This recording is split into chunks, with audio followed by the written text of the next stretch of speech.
एक दफा का जिक्र है। एक गांव के पास एक छोटा सा पपी रहता था।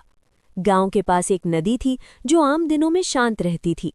एक रात अचानक तेज बारिश हुई और नदी का पानी गांव की तरफ बढ़ने लगा। लोग घबरा गए और अपना सामान बचाने लगे।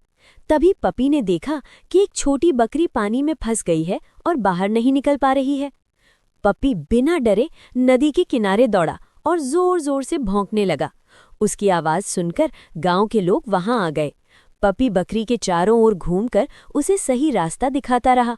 लोगों ने रस्सी की मदद से बकरी को बाहर निकाल लिया।